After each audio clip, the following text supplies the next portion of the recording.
So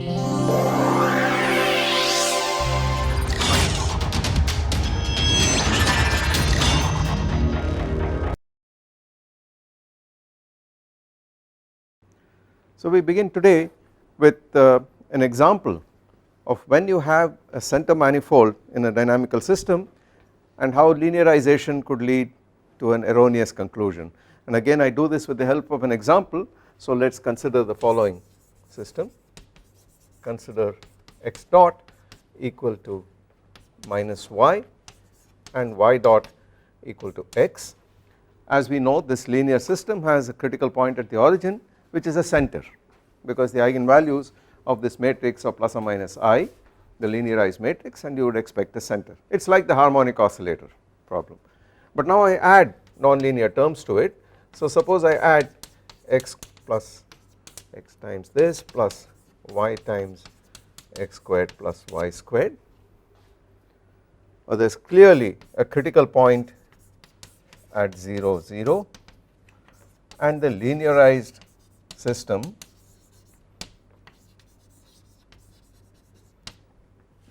x dot equal to minus y, y dot equal to x implies a center .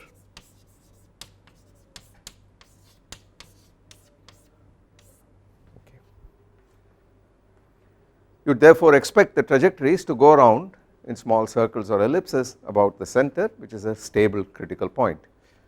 On the other hand, we can solve the entire system, the full nonlinear system, because of the form of the nonlinearity. It is straightforward to solve this problem completely. And what would the solution be? All I have to do is to use the fact that r dot is x dot plus y dot.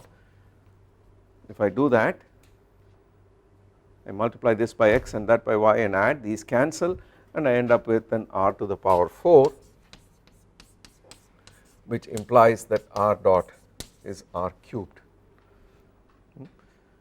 which immediately says, since r can only take on non-negative values, as soon as you have a finite r0 which is non-zero, r increases and keeps increasing indefinitely. And the question is, you could also find out how it increases as a function of time. That is straightforward, because this says dr over r cubed is equal to dt, and that of course implies that 1/2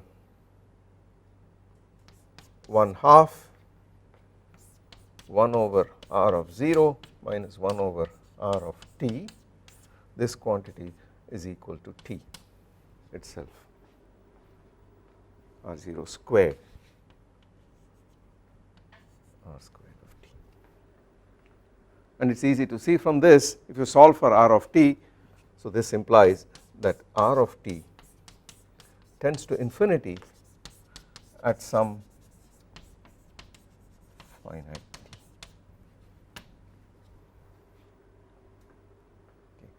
Moreover, if you do this in plane polar coordinates and look at what theta dot does, then theta dot is equal to, if you recall, this is d over dt of tan inverse y over x, and of course we already have a formula for it, which is equal to xy dot minus yx dot divided by x squared plus y squared, and in the present problem theta dot works out to, so I multiply this by x and this by y and subtract, these terms go out, and you end up with an x squared plus y squared divided by the same thing, so this is equal to 1.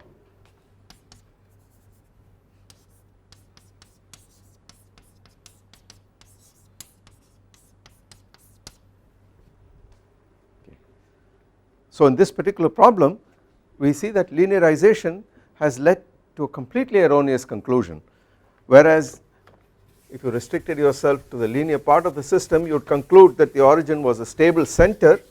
It turns out that is not so at all, and wherever you start, you are actually going to flow outwards in this fashion, such that you hit infinity at some finite value of time because of this specific form of nonlinearity. So the origin is not a center, it is an unstable node in this case, and things flow out. and this shows you the perils of linearization when you have a center manifold. It very clearly shows you that the nonlinearity has completely changed the behavior of the dynamical system from what the linear one would predict, the linearized form would predict. And this is the reason I said early on that when you have a center manifold, there is no guarantee that linearization produces the true flow in the vicinity of the critical point, and this is a simple example which illustrates this point. Let us go on to the next topic that we had started, namely we were looking at higher order critical points, and I made a statement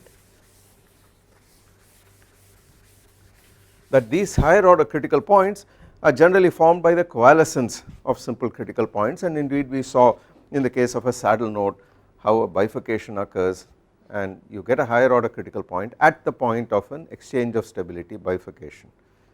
Now let us look at some further examples of this. Let us look at, for instance, x dot equal to x squared minus y squared and y dot is twice xy. It is immediately clear that the origin is a critical point, but there are no linear terms on the right hand side, and therefore this thing is intrinsically a higher order critical point at the origin. The question is, what kind of critical point is it? What does the flow look like in this instance? What would you suggest looking at this function? What does it suggest to you? Let me give you a hint. Suppose you wrote z equal to x plus iy and regarded this as a complex variable, x plus iy as a complex variable. What does this suggest to you? So if you set z equal to x plus iy, this set of equations implies z dot equal to,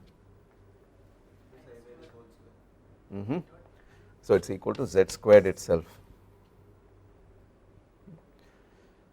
So it is immediately clear that the origin, the singularity at the origin is such that if you took a circuit once around in the z plane, once around the origin, the function on the right hand side, its argument changes by 4 pi rather than 2 pi because it is z squared.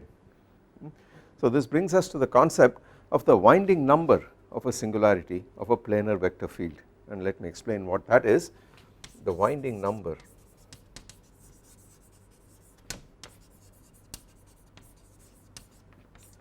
or Poincare index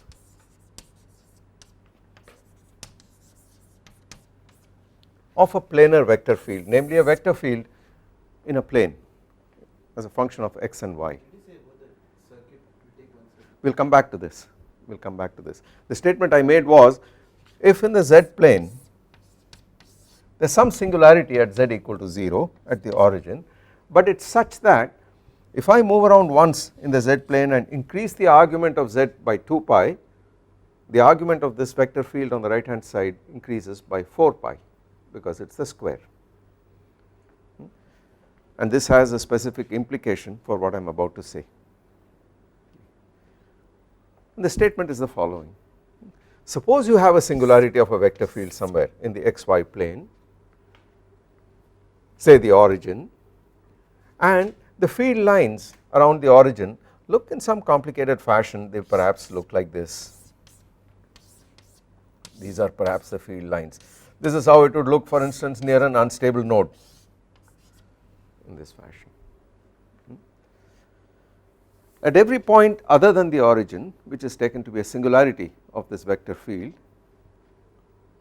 the vector field is unique, and by vector field I mean this set of equations which we wrote down once again. X dot is f of x comma y, y dot is g of x comma y, and you recall I combined these two into reading as a vector equation f of x, and this vector field f has two components, f and g. So let me write that explicitly and write f of x comma y is times the unit vector in the x direction plus times the unit vector in the y direction.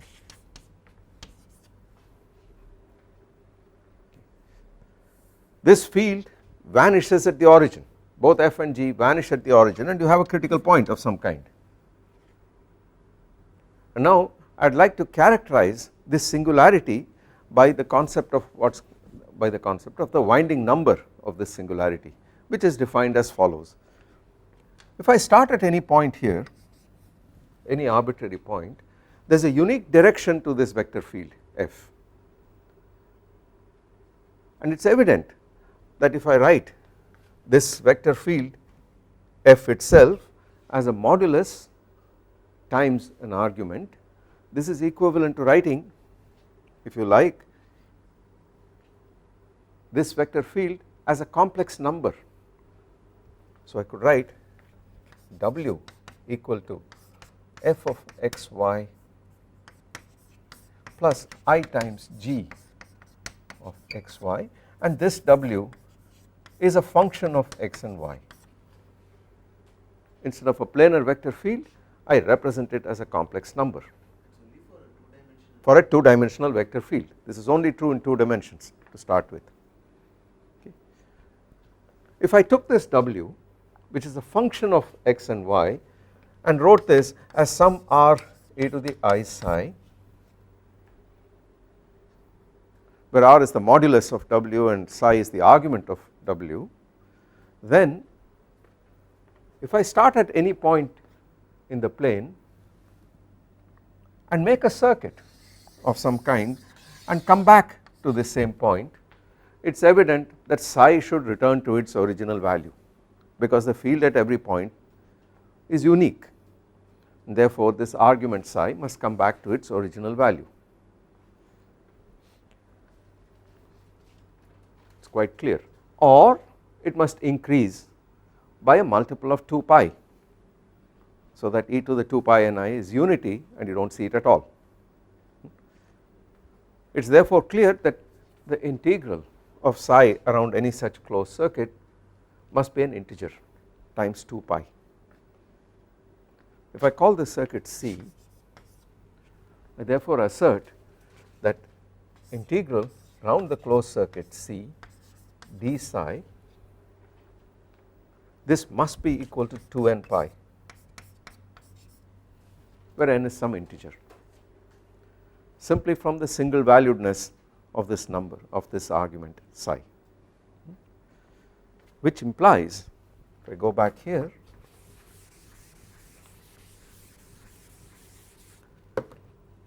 that the combination 1 over 2 pi integral d psi must be an integer. But what psi itself? This is 1 over 2 pi over c d tan inverse g over f, because that is the definition of the argument of a complex number whose real and imaginary parts are given by these two fields, scalar fields. But this in turn is equal to 1 over 2 pi over c, and if we simplify this exactly as we did tan inverse y over x, it is immediately clear that you get f dg minus g df over f squared plus g squared.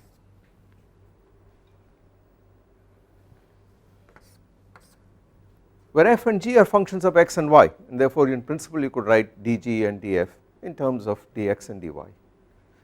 But if you integrate around any closed path in this vector field, you are guaranteed, as long as this function is well defined, you are guaranteed to get an integer.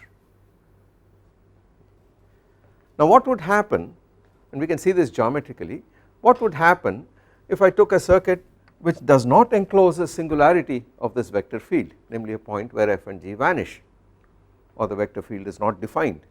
What would happen then? Well, that is easy to see, because if I simply took a region of the space where the vector field is well behaved and has no singularities of any kind, and I start at some point where the vector field points in this direction and took a closed path and came back in this fashion, we can track what happens to the argument of this vector field by looking at what direction it points in, by pretending there is a little umbrella which you hold as you move along this path, and ask what happens to this umbrella's direction. I start here in this fashion and I move up there, So it perhaps tilts in this fashion, and then I come down and it perhaps moves this way, it comes here, it comes back, and then it goes out like this, and then when I come back it slowly comes back to its original value. So all it has done is to take a little perambulation of this kind and back to its initial value. Therefore this n has not increased at all. First you had a small increment in the argument, and then it decreased back to its original value, went back, oscillated, and came back to 0. So in this case n was 0 immediately. On the other hand, if there is a singularity of the vector field and you went around a path which enclosed the singularity, then this is no longer true.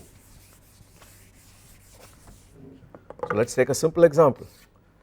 Let us look at a vector field which perhaps is in this fashion, kind of radial field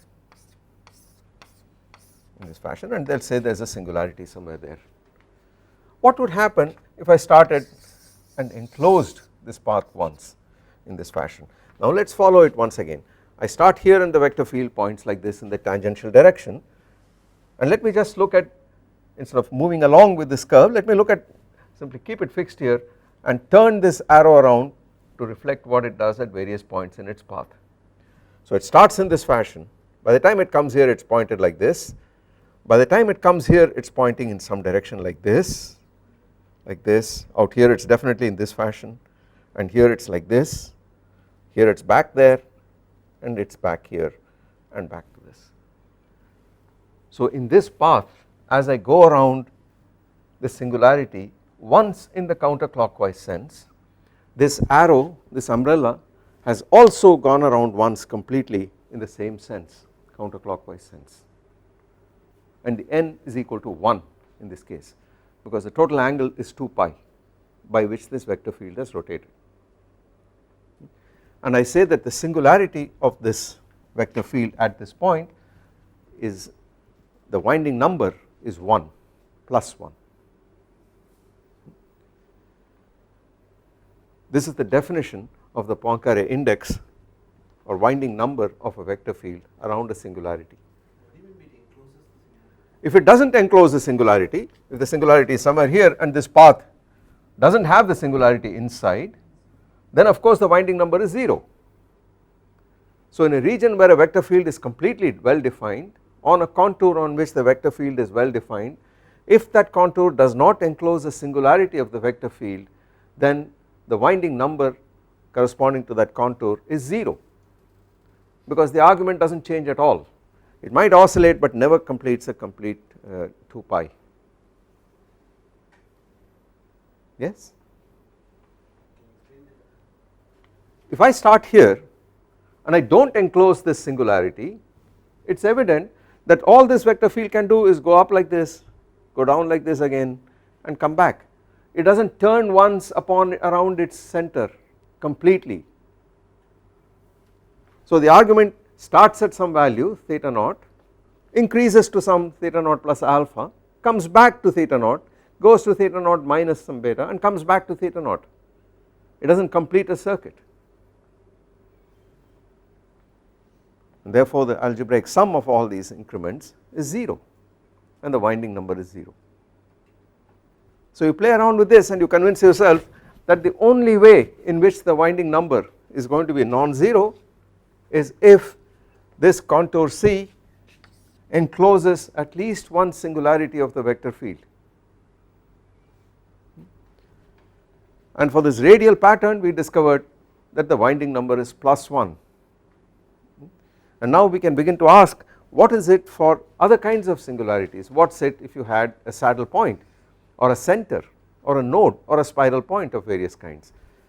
Those were the kinds of critical points we had for 2-dimensional flows, and we could ask, what's the singularity of the vector field look like? But before that I would like to point out to you that this number which we got as 1 for this kind of field is independent of this contour C. I could have started here, or I could have started there and gone around. The fact is, independent of this contour C, as long as it encircles this singularity once in the counterclockwise sense, the increment in psi is also guaranteed to be 2 pi.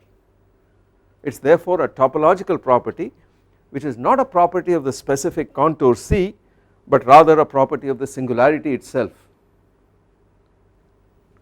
It is very similar to Cauchy's theorem in the calculus of residues.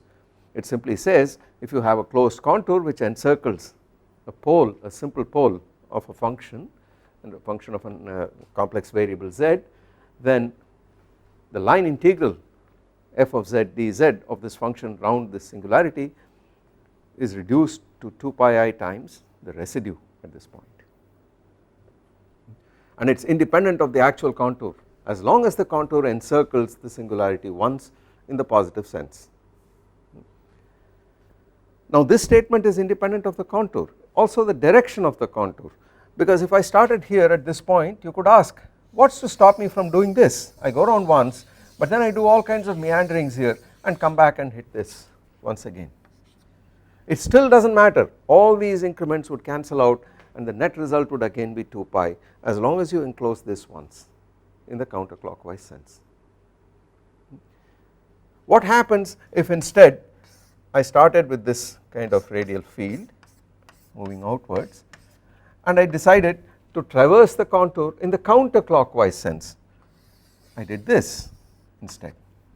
What would happen now?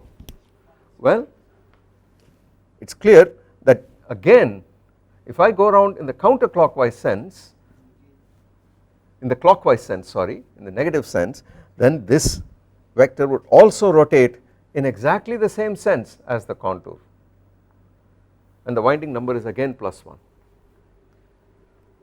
So it is a property not of the specific contour but rather of the singularity that is being enclosed, and that is why it is so important. So it is remarkable that if you have some functions of x and y which are well behaved in a certain region except for a singularity at some point where f and g vanish, then this combination of algebraic quantities is guaranteed to be independent of this contour C provided it encloses the singularity and is an integer. Yes, it does not negate itself. So the statement is if I go around once in the positive sense, in what direction does psi increase? It increases by +2 pi. If I go around once in the negative sense, it increases by -2 pi, and therefore the statement is if psi increases by the same amount as what happens when I go around once, then the winding number is +1. It should be independent of this C. So I change by going around once like this. If this is a complex z plane, the complex plane in which x and y are the real and imaginary parts, the argument of z increases by 2 pi once in going around this way, and the argument psi also increases by +2 pi, so the winding number is +1. If I went around like this, the argument of psi decreases, it changes by -2 pi, and so does psi, therefore the winding number is again +1. It is independent of the sense in which I describe this, the contour. What happens if I took other kinds of singularities? Well, let us look at some of them. What if you had a singularity which is like what happens in the case of a center? So we have field lines which go around like this. This is what the field lines are for this vector field, and let us put a sense on it in this fashion. What would be the winding number corresponding to this singularity at the origin? Well, again you do exactly the same thing. Start at some point, the vector field looks like this, and go around and follow this trajectory all the time.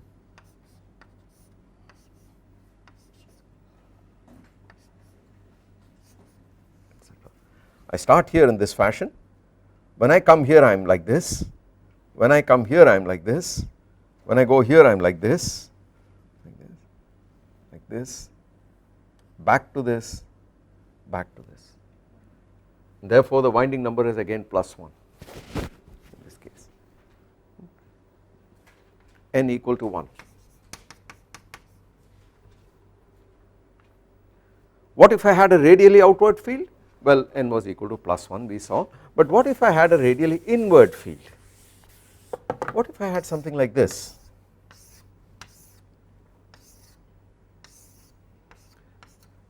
these are the field lines.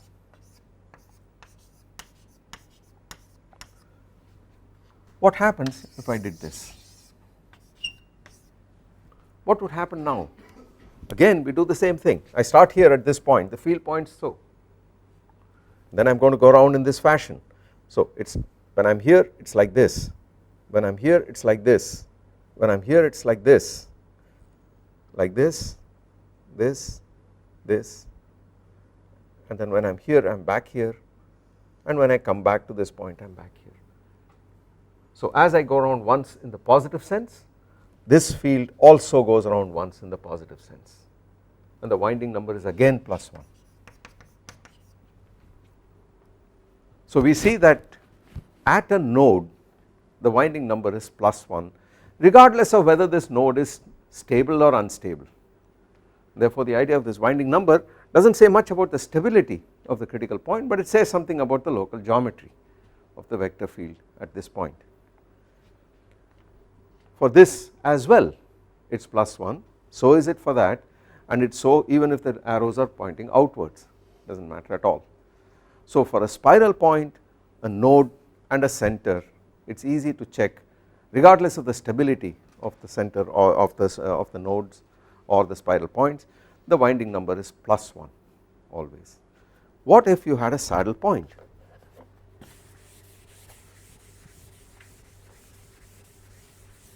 At a saddle the vector field, let us say this is a saddle point, 2 lines in, 2 lines out, and let us say these guys go out in this fashion,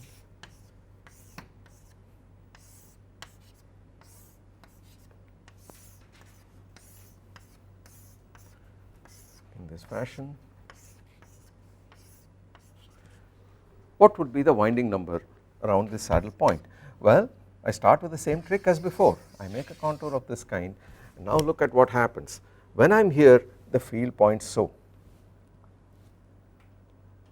When I come to this point, what does the field do? So it starts here, and by the time I come here to this point the field does this.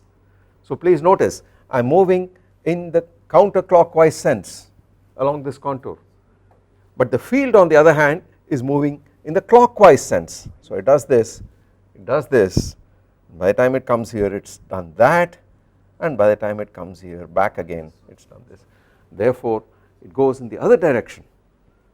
So while the argument of z increases by 2 pi, the argument psi decreases by 2 pi, it becomes -2 pi is the change, and therefore the winding number in this case n equal to -1 for a saddle.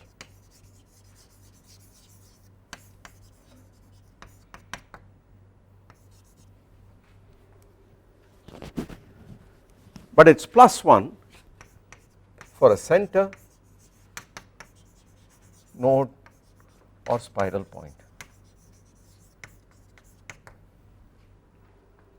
regardless again of the stability of these points. What that suggests is that what looks like a radial flow in one region can actually be uniformly deformed to look like a tangential flow as you move out. This is certainly possible because this is what topology is all about. You could start with a flow which perhaps near the origin is radially outwards, let us say, and as you go up it starts curving, and as you go further out it starts getting more and more curved, completely smoothly, so that it is clear that the flow eventually could even look tangential if you are far enough away from the origin. So this suggests that flows which look like sources or sinks could be made to look tangential by smooth changes in a smooth manner without actually crossing any singularities, and that is the reason why the concept of a winding number did not distinguish between centers, nodes or spiral points at all. On the other hand, a hyperbolic point, the saddle point, is very different, and there is no way in which one of these flows which correspond to any of these singularities can be deformed by a smooth change of variables to look like this at all. not possible. So it is of limited use, but it gives us some hints as to how vector fields behave. What would happen if you had more than one singularity inside? I made a statement that the winding number, if you enclose a singularity, you are guaranteed that the winding number corresponding to the singularity is not 0. Okay. On the other hand, if I have a closed contour and I discover the change in this argument as I come back is 0, I can't conclude that there are no singularities inside, for exactly the same reason that I can't do that in complex variables, because you might have two poles whose residues cancel each other. Just as you might have two charges in Gauss's theorem, it simply says the total flux across a closed surface of the electrostatic field is proportional to the sum of the algebraic sum of the charges inside, and you could have two charges whose fluxes could actually cancel as you took the full integral. In exactly the same way, it is possible that if you had a closed contour in which you had both, for instance, a node as well as a saddle point, then the -1 of the saddle point and the +1 of the node could add up to give you a 0, and this is not difficult to see. Let me give you an instance right away where this happens. We looked at the example of a saddle node which was x dot is x squared, y dot equal to -y, and if you recall, the flow here was along the positive x axis here, and along the y axis it was inwards in this fashion, and this side looked very much like a saddle point, so the flow was like this, and out here the flow flowed into this point in this fashion.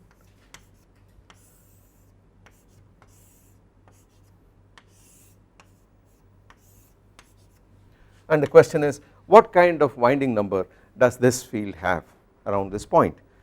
Of course, we unfolded the singularity and we discovered it really came about by coalescence, by the coalescence of a saddle point with a node.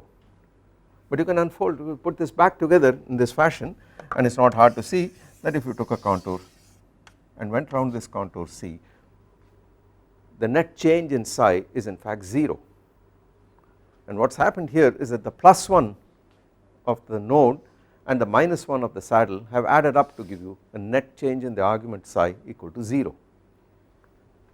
You can't conclude based on that there is no singularity of the vector field. There very much is a singularity, but the sum of these winding numbers has added up to 0 in this case.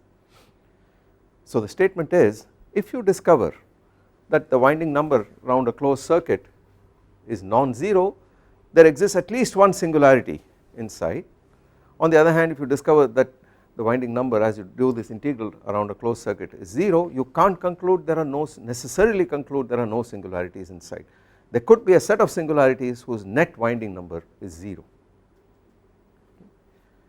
And now let us go back to the example we started with, which was essentially z dot equal to z squared, and now this will make sense right away. I do not even have to draw a picture, because the flow x dot is x squared minus y squared, y dot is 2xy, could be combined into z dot equal to z squared, and the statement I made was simply that if you went around once in the z plane in the counterclockwise sense, then the argument of z increased by 2 pi, but the argument of z squared obviously increases by 4 pi, which means that this vector field, which was my w, has a winding number at the origin of 2,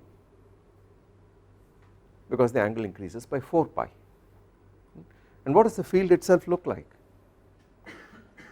What does this field look like? There is a complicated singularity here, and it is a dipole field in this case, so the field lines look like this.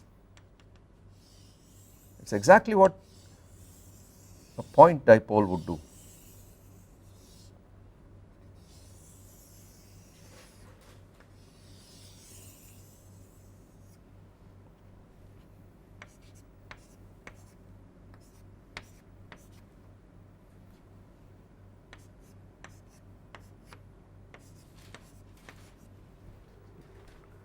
And I leave you to verify that if you took a closed circuit around this origin here, then the net change in the argument psi would be 4 pi.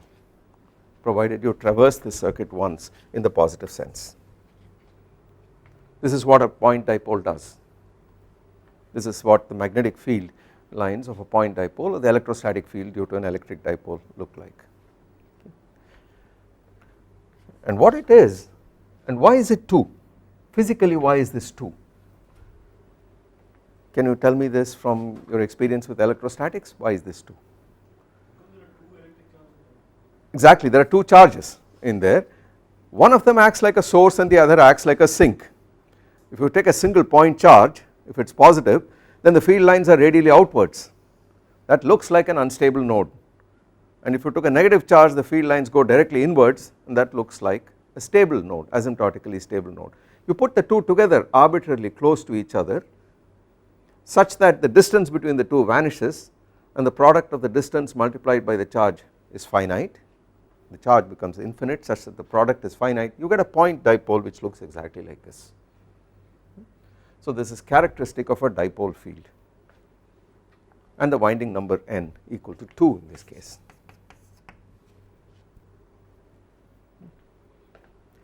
Well, your ceiling fan acts like a dipole field for the velocity field. If you assume this fan, just the central portion of this fan is like a point source, then it is sucking in air from above and pushing out air from below, and there is circulation in this pattern. So that is a simple example of a dipole source for the velocity field. But the charge example is more familiar to you from electrostatics, and this is exactly what it looks like. So this is one way in which you get some handle on higher order singularities by examining what the Poincare index of the vector field looks like. Okay, gives you some hint as to what is going on. Let us go on now to another model which is very useful and very common, and this helps illustrate a little theorem I want to talk to you about regarding limit cycles. I pointed out that limit cycles do not exist in conservative systems, but only in dissipative systems. The reason is, if this limit cycle is, for instance, stable, then it says a whole lot of points in its basin of attraction get attracted to it, exactly as in the case of a critical point, which is an asymptotically stable critical point, and such attractors do not conserve phase space volume, because the whole area falls into a line or a point, and therefore it cannot occur in conservative systems, which we have defined as those systems for which the divergence of f is 0 everywhere, measure preserving flows. Now let us look at a famous example of a nonlinear oscillator and ask whether in the presence of nonlinearity and dissipation you might perhaps have limit cycles, and this model is called the Duffing oscillator.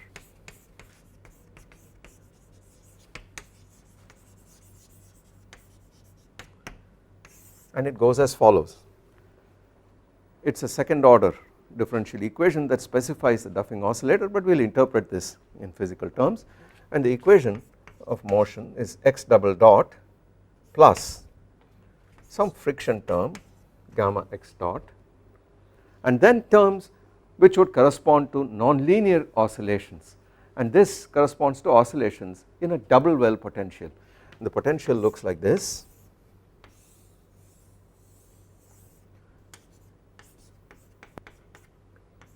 Versus x, and as we know, this potential is described by a fourth order potential function which has a maximum at this point at the origin, say, and 2 equal minima on either side. So it is like having an inverted parabola near the origin and then moves out on either side.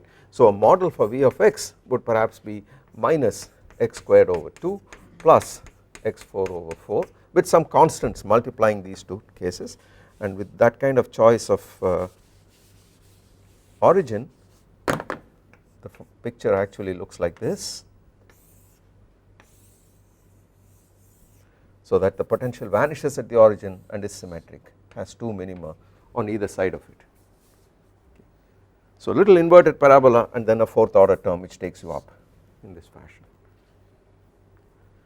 What would the phase trajectories here look like? We will come back to this in a second. They correspond to oscillations here or oscillations in the over both across both potentials both wells. So this thing here has a term which is minus some constant times x, which would come by differentiating this point.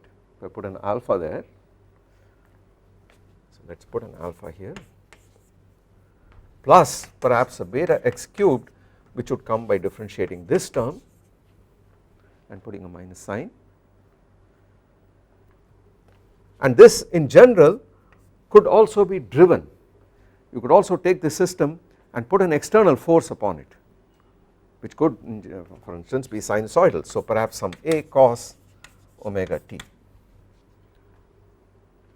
And you could now ask, what about the dynamical behavior of this system? And let us interpret these terms once again. I have divided through by the mass of this oscillator, so this is just x double dot. This term represents linear damping proportional to the velocity, instantaneous velocity of the particle. These two terms come from the restoring force represented by the potential. The fact that you have a minus sign here comes from the fact that this is an unstable point. The origin is actually unstable, and this beta x cubed with positive beta comes from the fact that you have two stable minima on either side. It comes from this potential, and that is driven by some external force with frequency omega with amplitude a. How many parameters are there in this problem? Well, there is 1 here, 2, 3, 4, the amplitude of the driving force, and 5. With 5 parameters you have an extremely rich set of possibilities for the dynamical behavior of the system. But we could choose the scale of time so as to get rid of one of these constants, and let us choose the scale of time in such a way that this thing here is unity, for instance. You still have 4 parameters, gamma, beta, a and omega, and in the parameter space of these 4 constants, these 4 parameters, you actually have many possibilities, and the full set of possibilities of the Duffing oscillator can only be understood numerically, and it includes chaotic behavior of various kinds. It is extremely complicated. Is this an autonomous system or non-autonomous? It is non-autonomous, you are right, because there is this forcing term here, so there is explicit time dependence. So very complicated things could happen in this system. Let us look at the simplest version of this in some form in which I do not have a forcing at all, but let us look at the case x double dot plus gamma x dot minus x plus, let us just put this beta equal to 1, this equal to 0, and ask, what about the unforced Duffing oscillator that corresponds to motion in this potential but in the presence of damping here. And now I could go ahead and ask, alright, suppose you did not have this damping at all, what do the phase trajectories look like? And that is very straightforward, because here is what it does. Here is the potential, and if I plot x here versus x dot for instance on this side, then the phase trajectories are very straightforward. You have a little center here, you have a center here, and you have a hyperbolic or saddle point out there. For small enough energy, just above the minimum of this potential, you could have stable oscillations about either of these centers, and therefore you would have trajectories of this kind. For slightly larger amplitude oscillations, you would have non-harmonic oscillations, you would still have this kind of behavior.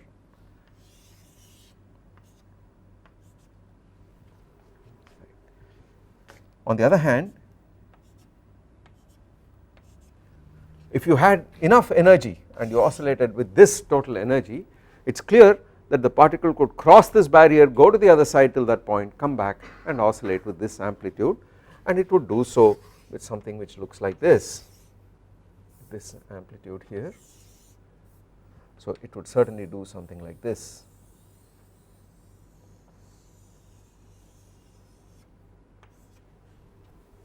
It encloses both the wells, the minima. And what is the critical value or the separatrix value of the energy? In this case it is 0 itself. At this value it is evident that if I start here and give it a little perturbation to the right, it would start here, go down like this and come back and form a homoclinic orbit, which is a separatrix on which the time period would diverge. Similarly on this side you would have a symmetric thing which looks like this, and you have your saddle point at this point here, and these are the separatrices.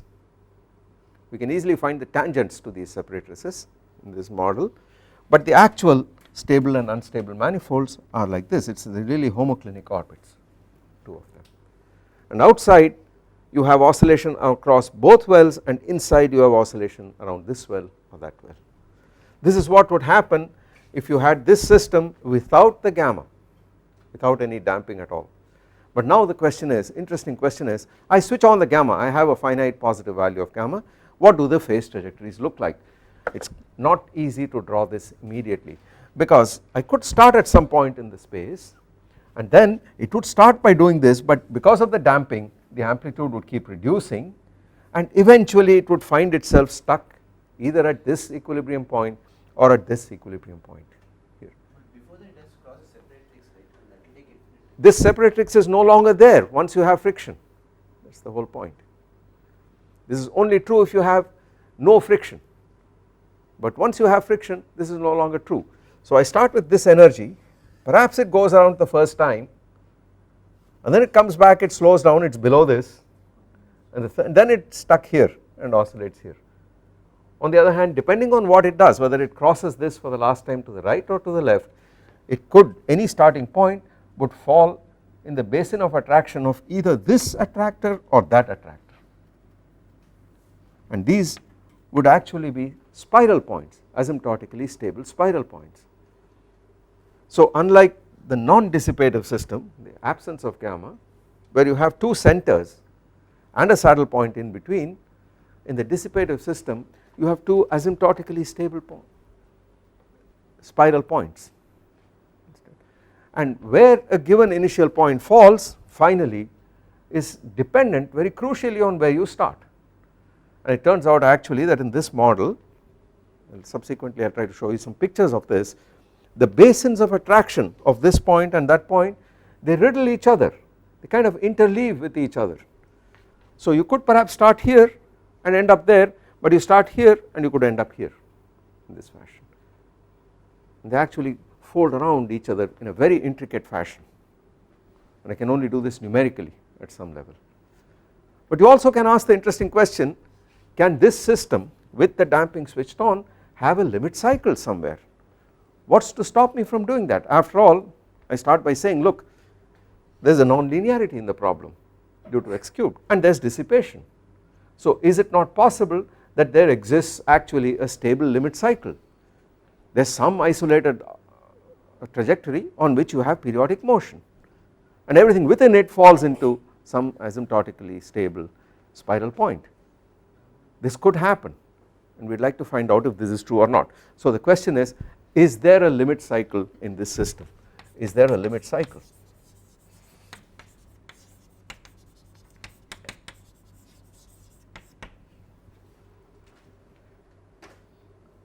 And there is a criterion called the Bendixson criterion which says there isn't in this problem, and it goes as follows. Let me stop with that.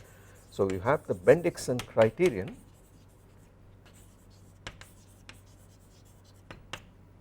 which reads as follows.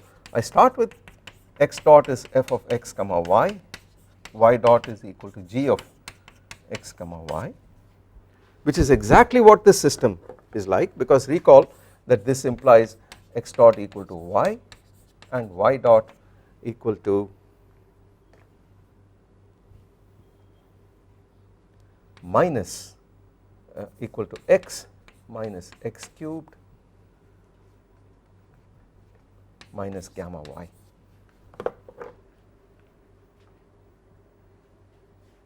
So y double dot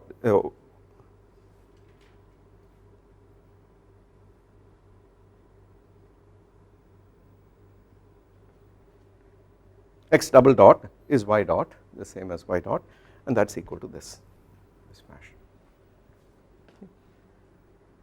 And the criterion says the following. It says if you have a vector field of this kind, a dynamical system of this kind, and you consider this in some domain in the xy plane, some domain D, which is simply connected, no holes.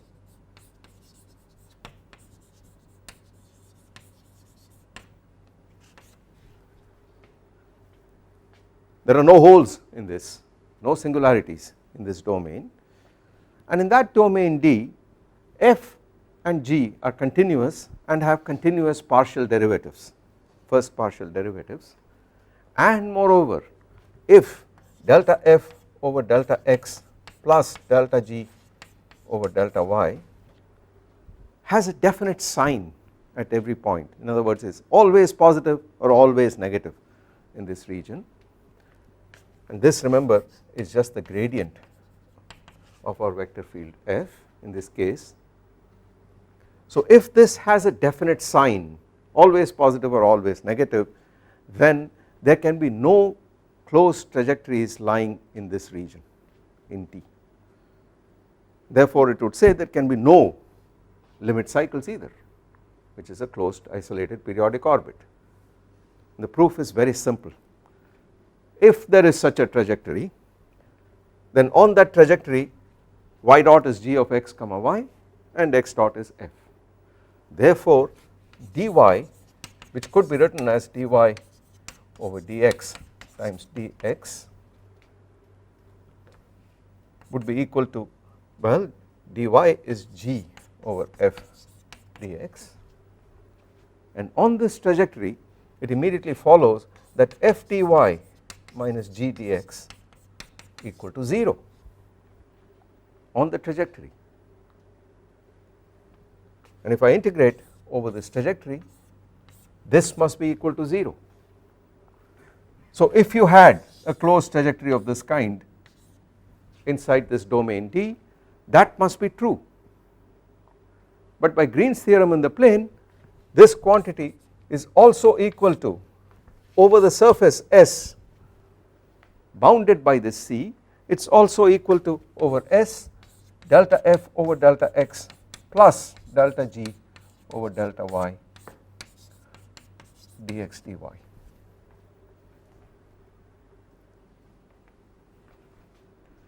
But that contradicts our initial assumption. If this function never vanishes, has the same sign throughout S, then this can't be 0. On the other hand, it must be equal to 0 if you had such a closed trajectory. So this forbids you from having a limit cycle if the Bendixson criterion is satisfied. What is the gradient, what is del dot f in this problem? It is the derivative of this with respect to x, which is 0, plus the derivative of this with respect to y, which is minus gamma, and that is not 0. Therefore we conclude that by the Bendixson criterion the unforced Duffing oscillator, linearly damped Duffing oscillator, cannot have a limit cycle. It is an illustration of a fairly powerful theorem which works for these planar vector fields. Otherwise you would have to examine numerically, and we are never sure whether there could be such a case or not, a limit cycle or not, some isolated periodic orbit, but this tells you no matter what your initial conditions are, you are not going to have a limit cycle, you are always going to flow either into this or this attractor, point attractor eventually. A very useful criterion, and we will see more properties of this next time.